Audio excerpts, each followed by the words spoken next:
go. Look at that. Look at that live shot, Miami, Florida. That's looks like it's Brickell, and that's that little river that runs along Brickell in Miami. A couple of great restaurants back down through there. They bring some really big, beautiful boats down there, too. Looks like it's green water, though. I'm not sure. It's like Chicago on St. Patrick's Day. They put green in the Chicago River, turn it green. But anyway, Miami's beautiful. There it is, Skycam. Skycam, thank you very much. And by the way, can we get the voice of God? Because MD's not here today.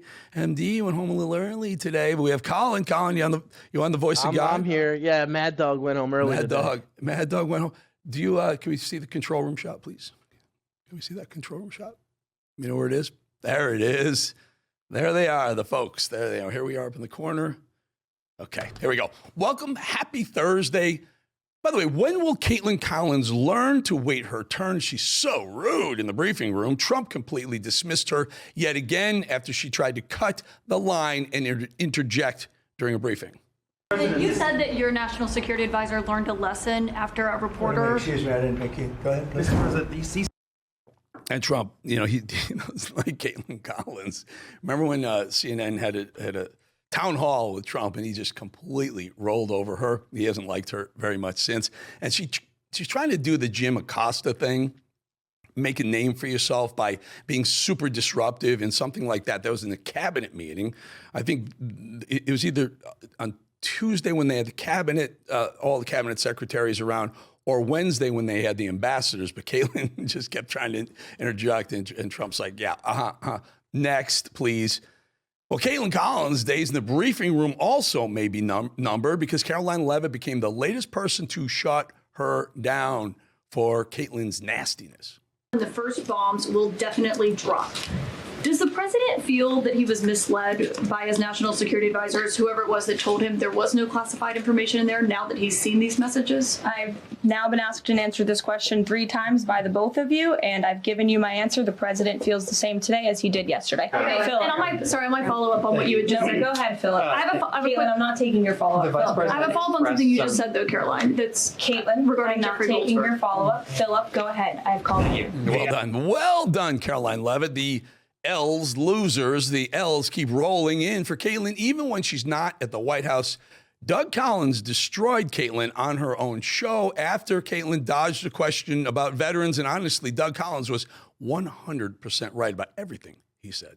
Yeah, and I do have questions about the veterans, but given what we saw with the group chat and how this was used, you are a member of the cabinet. You obviously know these other members, several of them who were in there. Is this typical for the cabinet to have conversations over Signal? Is this something that you use? Well, Caitlin, Senator, you undoubtedly do not want to talk about the VA. I have a question as VA Secretary. As Cabinet, I want to ask you, because I've been curious about this, because my job is to take care of veterans, and I would like to know why CNN is hostile to veterans, especially one in Florida, where you just had a $5 million defamation suit taking offense at a veteran who was trying to help people. In fact, one of your employees actually said, we're going to nail him. I have a question for you, Caitlin. Is that employee still employed? Are you really concerned about veterans? So if we don't want to talk about veterans now, you want to talk about everything else, I'd like to hear from CNN as the Veteran Cabinet Secretary why CNN seems to have a problem with veterans.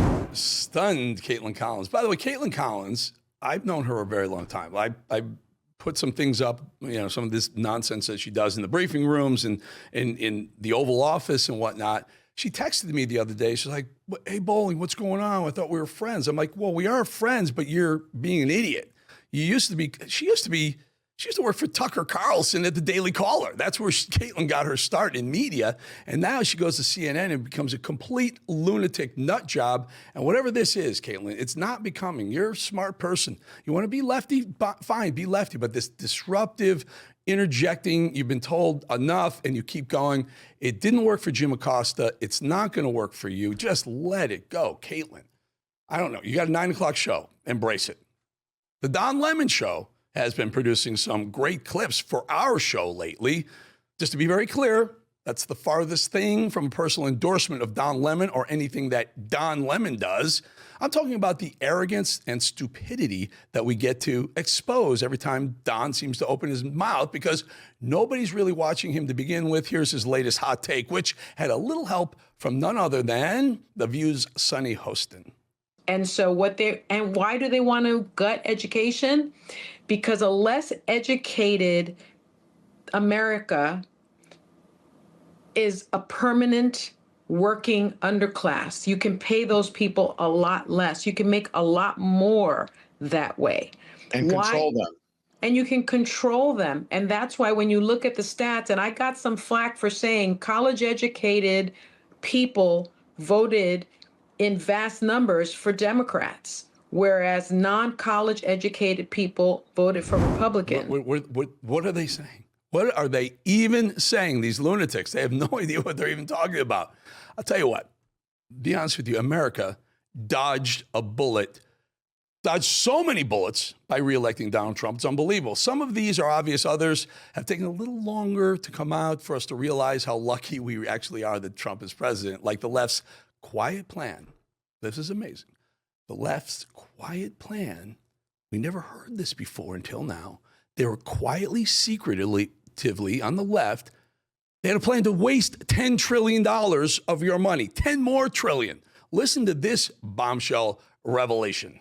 Here that there were going to be two separate bills, and we had already had those conversations, but when it was clear, remember, the investment kept going down, down, down. And we were like, no, because we need this investment. We need, like you said, the money. That was more money for lead pipes than what we had. I think it was 3.9 trillion. Did it start at 3.9 and go down, or did it? We were at, I thought we were at 10, and then it went down to 6, and then down to 3, then it went down to 1.7, I believe. By the way, that was former Congresswoman and former squadster Cori Bush from Missouri. Remember her? The one who said she wanted to take our guns away, and then we found out that she was spending $75,000 a year on personal security when she was confronted on the steps of Congress, on the Capitol building. She's like, well, what do you want me to die? I'm like, come on, if you're going to tell us not to be armed and to protect ourselves, then what the hell are you spending $70,000 of taxpayer money or donor money on your own protection? It gets really slippery with Cori Bush. And thankfully, Democrats voted her out. I'm not sure why they're bringing in Jasmine Crockett, but time for another discussion. But the Democrats were really going to sign off on a $10 trillion climate bill. And Joe was so freaking gone, he would have signed anything they put in front of him. Or actually, he would have done it with AutoPen. Well, here's a good one from two principal thugs that have kind of faded into the background in recent months. Nasty Nathan Wade right there and his loving lover, Fani Willis, were spotted at LAX together yesterday. Now, this is news because those pair of thugs, we can say that because I think they should be arrested for what they did to Trump. Those two thugs reportedly cut things off in 2023. Remember, Fani Willis said, we're not together anymore. And then we find out that Fani Willis hired Nathan Wade. Nathan Wade charged the people of Fulton County, who Fani Willis was the prosecutor for, hundreds of thousands of dollars. And then Nathan Wade took his girlfriend, Fani Willis, on all these beautiful vacations. Then she said, no, you're crazy. We're not even together. Apparently, they are still together. One of the dumbest quotes of the week came from Illinois Governor J.B. Pritzker. He says we should all introduce our kids to the, quote, the gay agenda. Here's why. I first got my start in activism right here in the state of California. As a little kid growing up in Silicon Valley in the 1970s, my mother was an activist for reproductive rights and LGBTQ rights. And she took me to pride parades back when, well, they weren't really parades, they were protests. So I have to laugh when I hear the right wing carry on about the dangers of exposing kids to trans people or same-sex couples, because I'm living proof that introducing your kids to the gay agenda might result in them growing up to be governor.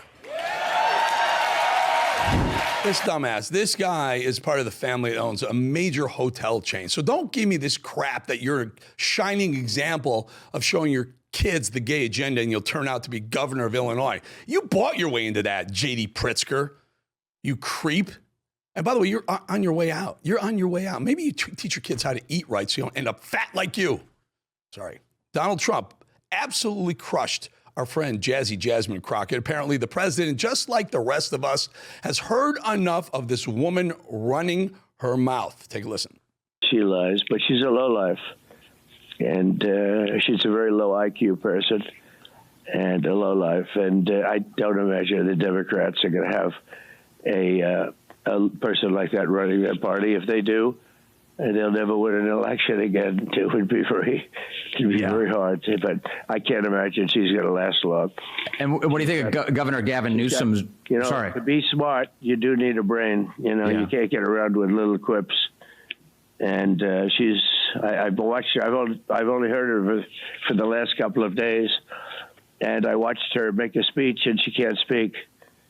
And she truly is a low-level person on the very important chart of intelligence. Yeah, so Trump is at it with Jazzy Jasmine Crockett, low-level person.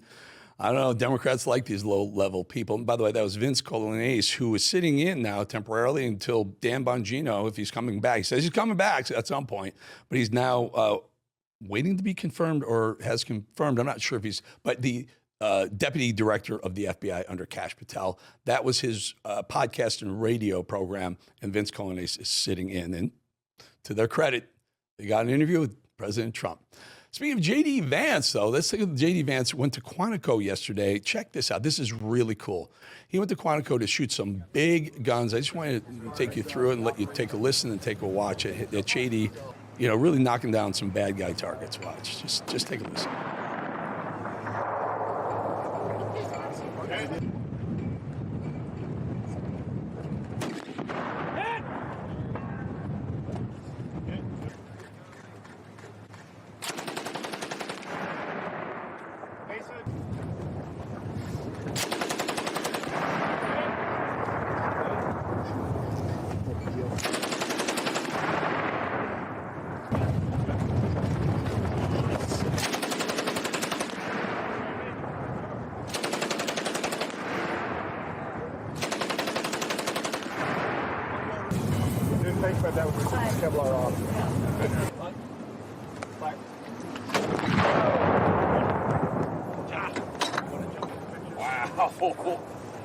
Ready? All right. 1, 2, 3. So really cool, right? Really, really cool. Actually, they've done that. I've gone to Quantico and was allowed to shoot a bunch of those big guns about 20 years ago. It was amazing, amazing afternoon. One of the benefits of being the vice president of the United States, and he shot some awesome guns, some 50 caliber rounds and whatnot, and howitzer. He's just loving it. Really, really cool to see the VP out there doing that. All right, folks, before we head to break, I just want to remind you all about my podcast and YouTube page, which are updated daily with fresh and different content. And sometimes I say things I'm not allowed to say on cable television once in a while. We'll let you hear the show and tons of other content anytime, anywhere. Be sure to subscribe, by the way, there, and do that now so you don't miss out. All right, we will be back in 2.5 minutes.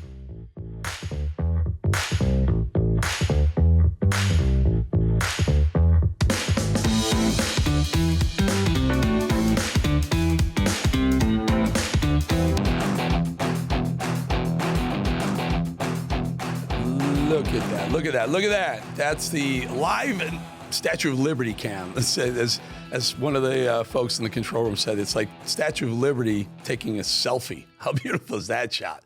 That is amazing. You see the waves up on that little island there coming up. Ellis Island is right across the way from that. Signalgate, as we're calling it, still going strong. President Trump calls the fallout a witch hunt and turned his focus to the success of the airstrikes in Yemen. Former FBI agent and author of True Blue, My Journey from Beat Cop to Suspended FBI Whistleblower, Stephen Friend joins me now. And I think that is pretty accurate. It was a very successful mission carried out. But all the left wants to talk about is, how did the leak happen? How does Signal? Is it approved? And the lunatics are saying, was Pete Hegseth drinking during the Signal conversation, which there's no indication of that. Your thought on how this plays out, Stephen? Well, I've actually had an opportunity to talk to multiple people who work in the intelligence space. And I think it's actually highly likely that this might have been planned, actually. I mean, I'm not loath to go into the four-dimensional chess, but if you actually look at the conversations that were going on there and the fact that there's an executive order currently in place that was signed by Barack Obama, said that the agency heads have the ability to talk about quote-unquote classified material to make it essentially unclassified. Nothing in there actually fits the bill as being classified. And then you look at the fact that we've moved significant amounts of military assets and resources, an entire carrier group and all the B-17 traffic over in that area there. There's actually might be a nice play with the fact that Iranians have been put to their decision for their chips to allow the United States and the world access to what they're doing over there with their nuclear program. So I think that that's entirely plausible. And frankly, the legacy media in this country, which is bound and determined to try to embarrass the Trump administration as they've been just really so buttoned up this time around, they are grasping at straws for any sort of effort they can to derail it. And I think if, in effect, they've planned this out and they've played them on this, that's fantastic. So yeah, let's take that one step further. So my initial reaction was, well, if they did screw up, just eat it and stop trying to back and fill and pretend it didn't happen. Say it won't happen again. Don't fire anyone. No scalps. But then I started looking at in this whole idea of J.D. Vance saying, we don't really want to. That shipping lane is used primarily by Europe. We don't really want to be fighting the war that Europe should be fighting on their own. Maybe lends a little bit of credibility to that theory. I think it does. And if you read the actual conversation that's going on, and I use Signal, my friends use Signal, it's a very useful tool. It has the ability to use emojis and to reference specific people. You are able to highlight their name, and you can give a thumbs up or 100%. That's not really there. It's almost like it was a choreographed, pre-written script that they were going. And as far as the vice president's comments in there, I think he came off looking like the most America first politician that we've had in there. Which would say, well, maybe this was to, push the America first agenda. Heads up NATO. We're not about like funding this. We're not about putting Ukraine into NATO, so we have to fund another war, maybe 10 more wars of 10 more fronts if Russia decides to go after Poland or Belarus or whomever.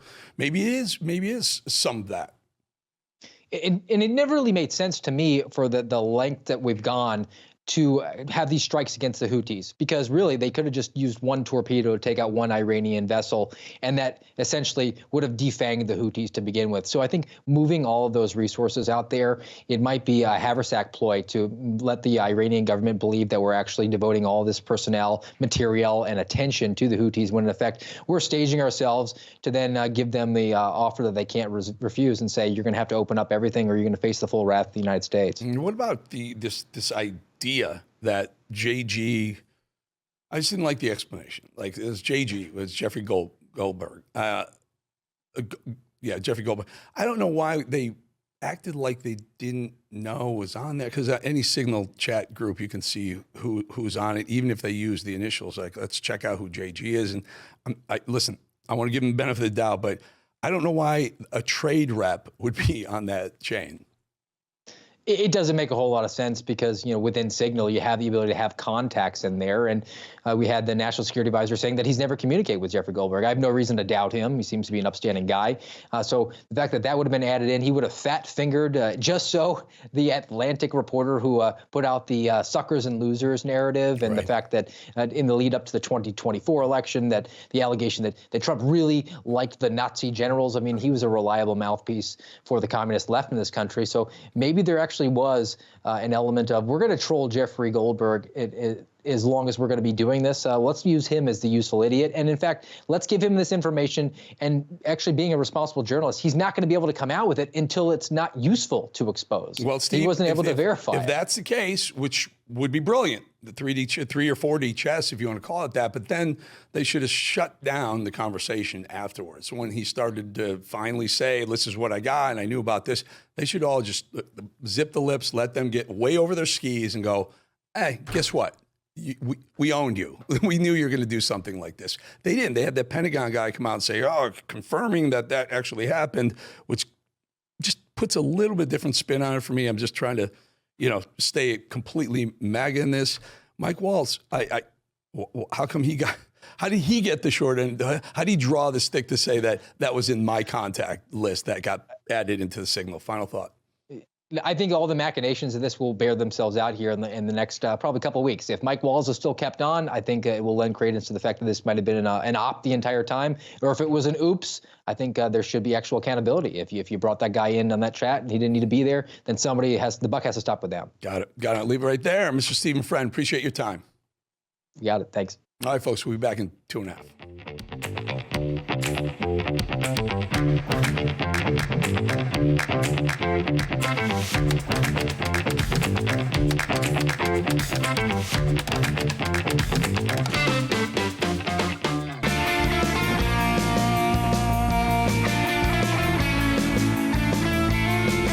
All right, the grill, Jamaica. Never been to Jamaica, but Colin, who's sitting in for Mad Dog, Colin, give me the voice of God in the camera shot control room. You jumped off one of these cliffs into the water, so I hear. Is this true? Yeah, man. Yeah, man. I'm sure you're there for the water and maybe the beer.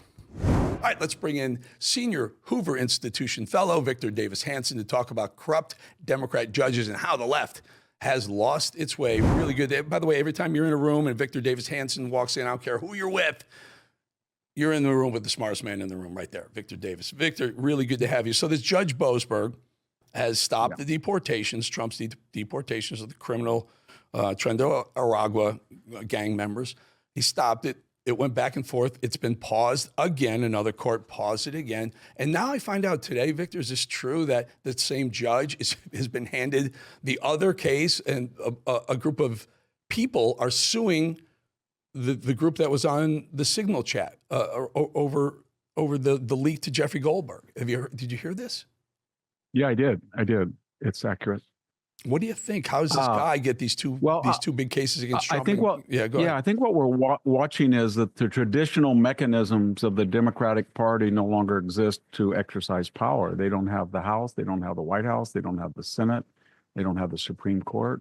They were repudiated by both the popular and electoral college. And in that vacuum, you're seeing two things of points of resistance. One is street theater, and that's sort of the Jasmine Crockett threats of violence, the Tesla attacks, the smutty videos by House members and senators disrupting the joint session by Al Green. And then the other side of it is this lawfare that's kind of it's the twin to what we saw when Trump was a citizen in the wilderness for 4 years. You know, the Alvin Bragg, Lakita James, E. Jean Carroll suit, Jack Smith, and Fannie Willis. And so this judge is now pretty much the point of resistance. He's famous. We never heard of him. Probably will never hear of him again in 2 or 3 years. But right now, all the Democrats who have no levers of traditional power are looking to him. And he's inserted himself in 1, 2, maybe 3 of these cases.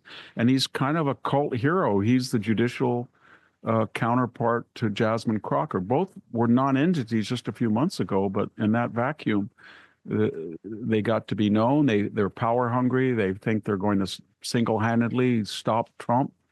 And that's what it's all about. Amazing. Delay. This judge, Boasberg, James Boasberg, reminds me so much of Juan Merchan in New York, who he was clearly headed out for Trump. But and then we found out that Juan Merchan's daughter ran a think tank or a PR group that was taking money from several Democrats. And so the best thing that could happen would be Trump not being able to run for president. And it was really, really clearly a conflict of interest to this non-lawyer.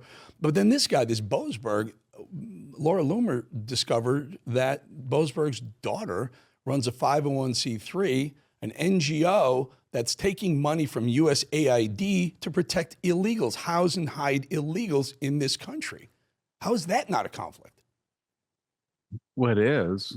And it reminds me of Judge Kaplan and E. Jean Carroll. He was a hardcore leftist judge. Same thing with Judge Engoron, remember, and Lakita James that put gag orders on Trump and initially fined him over $400 million. He had been a Democratic donor. And Judge Furman, I think he's the judge that is in charge of the Mahmoud Khalil case. I think his brother, if I'm not mistaken, was the economic advisor to Obama. So they know the register of lower district federal judges. The whole point of it is to delay it. And it worked like a clock for them in the first administration. They got Robert Mueller, the phony collusion. Next thing we knew, they ate up 22 months of Trump's first term. And then all of a sudden it was over in August. And then they said, Zelensky call, interference with Ukraine, next thing we knew, it was on to impeachment. And that added up 3 or 4 months. And that's what it's designed to do. And they know that Trump will not be there for another term. And they feel they can delay, and then get into the district appellate court, delay. And it really is incumbent upon Justice Roberts to galvanize the Supreme Court and say, you know what, this is sort of an insurrection. This is one man in a very minor position that is determining the national security interests of the United States. Or it could be RICO. I mean, if there's coordination between any of these district attorneys, why wouldn't it be a RICO case? This is insane. Now there's a group that wants to sue, lawsuits directed at the National Archives, as well as Defense Secretary Pete Hegseth, Director of National Intelligence Tulsi Gabbard, CIA Director John Ratcliffe, Treasury Secretary Scott Bessent, and Secretary of State Marco Rubio, who are all present on the Signal shoot. And they're saying that it was an unauthorized use of Signal. Meanwhile, Biden's group used it all the time. There's something that we're not being told. There's 345 million Americans. And the idea that Jeffrey Goldberg, the archetype of a Trump hater and disingenuous journalist, was put on that call and we're told it was a random mistake, nothing makes sense about it. It was either some type of staffer who's, sort of like in the first administration, like an Alexander Vindman or somebody who's sympathetic with anti-Trump supporters, or he got a phone that he inherited where somebody deliberately programmed that name in there. But so far, we haven't been told the whole truth. And Jeffrey Goldberg is he's so self-congratulatory that he's transparent, but he's never really told us how he got on. He just said, well, they sent it to me and it came from Walt. Well, that doesn't make sense. He hates Walt. So did he ever ask himself why or how? And then he sat there for 10 years. I don't know why all the journalists left and right are also congratulating. This is a great coup. Any journalist, I don't think any journalist would have done that. If I or you had been on a call during the Obama administration and we helped hearing some of the most important security discussions and we saw that we were on there, we knew we weren't going to be, I think most journalists would say, I don't belong on this. I just saw you guys. And done that. So I think the whole story's been warped. One more thought. Bannon points out that Goldberg sat on that for 10 days before he told Yes, he did. 10 days after the attack. He sat on it from... Right in front of those Senate hearings. A very, very strange timing. Victor Davis Hanson, I got to jump. I appreciate your time. Always good talking to you, my friend. Thank you. All right, folks, don't forget to check out my podcast and YouTube page, which are both updated daily with unique content, and let you hear this show, and tons of other unique content anytime, anywhere. Be sure to subscribe to that, please, so don't miss out. We will be back in 2.5 minutes.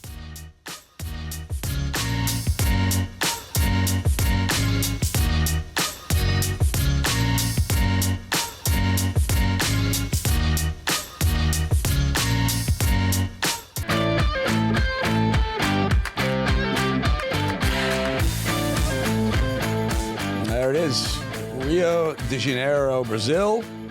Maybe Ipanema Beach, perhaps. Been there, did that in the 90s when it was really dangerous to be there. All right, folks, move over Signalgate. There's a new scandal in town, Sodagate. That's right, it's a thing. And yes, it's bad. Make America great again, make America healthy again. Those two goals underscore everything President Trump does and everything his administration does, no matter how much literal garbage they throw at Tesla vehicles, literally throw and scratch them with, no matter how many Soros-bought judges they toss in front of us to run interference, Boasberg, MAGA, Maha, that's it. I know that we are unwavering, but some of them may not be. Enter Sodagate. President Trump always said that among his goals was making America healthy again. It's why he brought RFK Jr. on board. It's all part of dismantling the deep state, flipping the status quo. We're talking decades of destruction. That's what RFK is all about, and his part is all about making America healthy again. Well, here he is just today. Streamlining HHS is part of a shift to new priorities, especially ending the chronic disease epidemic with clean water, safe food, effective medicine, good science, radical transparency, and a healthy environment. Adding to that, a big food and agricultural industry that has far too much power over what Americans are eating, which is making our country fatter and sicker. There's a massive debate right now going on about whether federal subsidies should be used to buy unhealthy foods, including sugary sodas and ultra-processed foods like candy bars and chips via food stamps. Food stamps, or SNAP, are a major way Americans buy that kind of junk food. Well, RFK and Agricultural Secretary Brooke Rollins, as part of solving the health crisis, want to put that, using food stamps for those types of foods, to an end.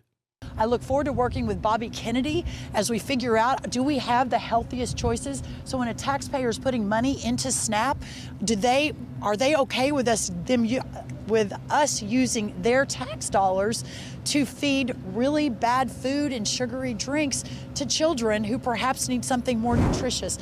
Those foods contribute to obesity and a whole load of health problems in both kids and adults. Think diabetes or heart disease.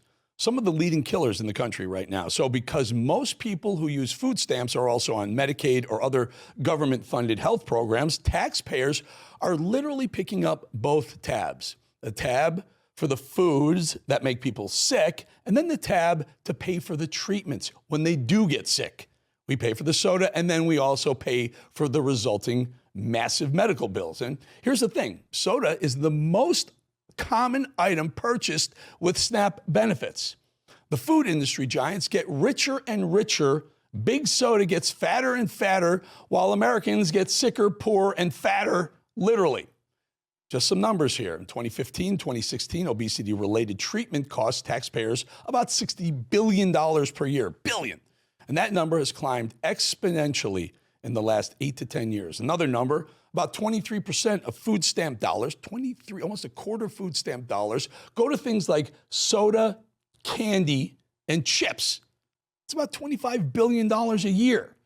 It's clear cutting the soda would save health, save lives, and save taxpayer money. Absolutely. It will make this country healthier, MAGA, but also wealthier. Win-win, right? Well, not so fast. Aren't we all on the same page? We should be. But we now know that some food companies are fighting this. You think the deep state is bad? Big soda, and pharma put them to shame. They're in the fight for their lives. These companies have made trillions of dollars because they've made these types of foods the cornerstones of Americans' diets. But soda, most of all, the ads, the shelves, it's basically our whole entire culture, unlike anywhere we've seen in the world. So why would these companies ever give up their cash cow? Well, they're not, and they won't, and they're not going to roll over. And they're doing so with the help of, believe it or not, get ready for this. This is where it gets weird. Conservative influencers on social media. Big Soda wants billions of our tax dollars, and they're paying influencers to fight for them. That's right. Just like many loyal members of the deep state can be bought off to hurt Americans and stop real progress for the country, there are those who pretend to be part of MAGA and MAGA, but really aren't. What you're seeing on the screen are posts from conservative influencers. And what do we see? Well, we see the same lines over and over. Government overreach. And then we see President Trump with a Diet Coke on his desk or drinking a Diet Coke, bringing up how New York tried to curb soft drinks. Well, what's this? Oh, wow, another government overreach line. And President Trump holding what? A Diet Coke. Wow. And another one. That's right, President Trump with Diet Coke. Let the people decide for themselves. The New York reference yet again. Something's going on here, folks. Same lines, same directions, right? And yet again, government overstep. Oddly similar messaging. Coincidence? Nope. As I always say, follow the money. Now look, it won't be easy for all of those who benefit from the soda cash cow to untangle themselves, and they're stopping some pretty crucial progress from happening in this country. The all-important effort by RFK to make this country healthy again. Why are they fighting MAGA? It's scandalous and frankly disgusting. These are so-called MAGA influencers taking money from soda giants, big soda paying off MAGA. Think about that. Hurting Americans, and all in the name of what? Money. But they're also abusing very key and important conservative principles in the name of it. I take government overreach very seriously. I'm a conservative, yes, but I'm a libertarian as well, staunchly against government overreach into our lives. The difference here is beyond obvious, though. In New York, they tried to stop people from drinking soft drinks by taxing the drinks. New York already has a preposterously high tax on cigarettes and everything else. This is par for the course in what's become one of the more socialist cities in this country, but this is not the same thing that we're talking about here. American taxpayers are giving our hard-earned money to the millions of people who collect food stamps, SNAP payments, EBT cards. And also, we, taxpayers, are footing the bill for those medical bills that happen when people get sick because they're too fat and unhealthy. That makes this anything but government overreach. In fact, it falls squarely into the DOGE initiative, cutting the fat, literally. Spend your money as you see it, fine. The government should never be involved there. But in my money, your money, our collective money, an entirely different story here. You know, they say RFK is dangerous. Look at that word, dangerous to our health. Can you believe that? U.S. News and World Report. That's what they always say when someone threatens the status quo, or even more importantly, threatens their profits. RFK is not a danger. The real danger is that power, money, and control are more important than our health to them. They don't care if we're sick as long as they make big bucks. Big Soda is panicked right now, using any and every trick up their greedy little sleeves. Follow the panic, follow the money, and the real answers are never too far behind. I just never thought that those who pretend to be in the fight with us, with RFK Jr., with MAGA, with Donald Trump and MAGA, I never thought they would be letting us down so badly. Screw the American people. Doesn't sound very MAGA to me, but I guess following the money is more important to them. And yet, the battle goes on. Big Soda against RFK and the rest of us. We'll be right back.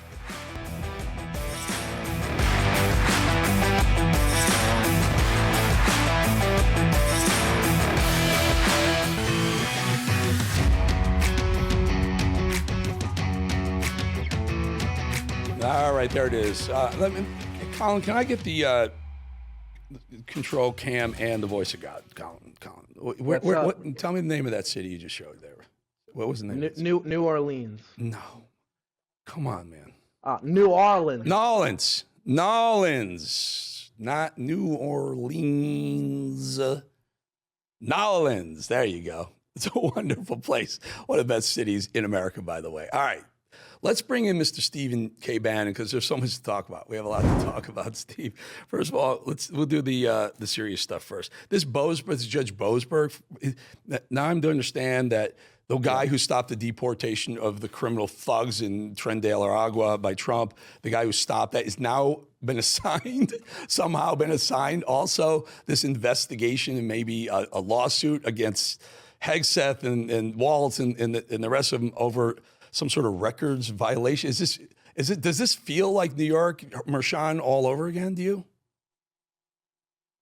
Yeah, he just put out an order to preserve all records of all communications between 11 March and 15 March. I said yesterday, they're looking for a way to get this radical judiciary. You should look at it. This is the anvil. The radical judiciary is the anvil, and the deep state's the hammer. That's the pincer move on Trump, and they've already gotten into it in 24 hours. This is very serious. This is one of the reasons that Stefanik's they're pulling the nomination for United Nations. She's going back to the House because the way they need her. I think Matt Boyle's got it right. Not just they're worried about the seat, and they are worried about the seat. We're worried about the seat in Florida 6, but more importantly, President Trump, I think his team feels they have to have somebody in leadership that they can kind of count on. I think Johnson is just too much happy talking. We're going to go through a war now in the House and the Senate. Stefanik's there. Also Stefanik, what came out was the boldest of the defenders in the first impeachment. And they remember that. That's where she made her bones. So this is a strategic move. And these judges, Johnson, we're calling on Johnson on Monday. He should have a hearing at Judiciary where you start rolling these judges through there, leading to a potential impeachment. This thing's already out of control, and the happy talk they had with ICE's bill about, having these joint things is fine, but that's not the heart of the matter. The heart of the matter you saw today with this judge randomly, Eric, put himself at like 10 billion to 1 to pick up another Trump trial on being commander-in-chief, and then immediately ordered the documents. Let's circle that randomly word, because if not, if there's any sort of like, hey, wink and a nod, or God forbid there's an email or a signal thread going back and forth, why don't throw RICO at him? Get Pam Bondi in here, throw corrupt acts, RICO acts at them. We have to. I mean, this is what really the pressure President Trump brought on Mershon. Remember, Mershon drew randomly in New York. The Trump Organization case, Weisselberg, then separately Weisselberg, his CFO, then Trump, then me, had me for 2 years until the pressure on the public pressure started to come up about his daughter and the money. And then in the middle of the night, later on a Friday night, 11 o'clock, he shifted it to another judge. That's the type of pressure we need here. We are kidding ourselves if we don't think that Democrats are pulling all stops out to stop President Trump, to take the House through any means necessary, to impeach Trump start the impeachment process in the first weeks of 2027. And God forbid we don't win in 28. President Trump is going to prison. Just like Bolsonaro in Brazil, people are sitting around still with the glow of November 4th and all the inaugurations and all the balls. We're at war. And the things that happened in the last 72 hours, if you don't understand we're in political warfare, you're not awake. I agree with you. I think it's scary, the thought. Florida 1 looks like Petronas. Jimmy is going to be on the show Tuesday, but it looks like he'll lock that one down. Florida 6 is up in the air all of a sudden. That became a little scarier all of a sudden. I have Randy Maliotakis, and now you need it. I have Randy. I have Randy Fine on the show again, starting off the show. President Trump's doing a teletown hall tonight. He's beaming in digitally. It's all, and Fabrizio, there's a story in Axios that just broke, Eric. You ought to get on as soon as you get off. That gives the backstory in Stefanik, and it says Fabrizio and guys were going to General Quarters, say, hey, we got a problem down in Florida 6. Only had the guy either in a range from down 3 to up 3, and Trump won it by 30 points in November. That's rough. That is rough. And you need those. It makes sense now to pull Stefanik back. Thankfully, she wasn't confirmed yet. I guess that's the case. Yeah, Steve. It's very, very scary. They want him in jail either now or later, and this is the way they started. Yes. Do we have time? Because he's winning every day. He's winning every day. I want you just take a listen to this. Remember the nut job Corey Bush, the squad member from Missouri, lunatic who wanted to take our guns away, spending $70,000 on our own security. Listen to what they had planned for us if we didn't win the House, win the presidency, and retain the House and Senate. Listen. Here that there were going to be 2 separate bills, and we had already had those conversations, but when it was clear, remember, the investment kept going down, down, down, and we were like, no, because we need this investment. We need, like you said, the money. That was more money for lead pipes than what we had. I think it was 3.9 trillion. Did it start at 3.9 and go down, or did it? We were at, I thought we were at 10, and then it went down to 6, and then down to 3, then it went down to 1.7, I believe. Yeah, they were going to spend $10 trillion on a climate change. $10 trillion, Stephen. Wow. Because it's all money laundering. You see through USA. You see the Citibank, the Citicorp thing. You see this, Eric, that Lee Zeldin caught the first day he was there. $20 billion in a money laundering operation, and they've been dumping to every one of these left-wing groups. That's how they finance it, off your tax dollars. Off your tax dollars. Very quick. We'll show you this very quick, real quick. Take a look. Take a look. Is this the EO he's going to sign today? Is that it, Steve? Can you put your glasses on? Check it out. Is that? Oh, give him a second. Let him put it on. There you go. Hold up. That could be it. That's know. Legislation. That's going to be. Take it over. It's all yours, my friend. Bolling, you go, Eric. You see, you got range. You can go from the very serious to then the comedic. Instantaneously. Thank you, brother. Appreciate it, Eric. Thank you.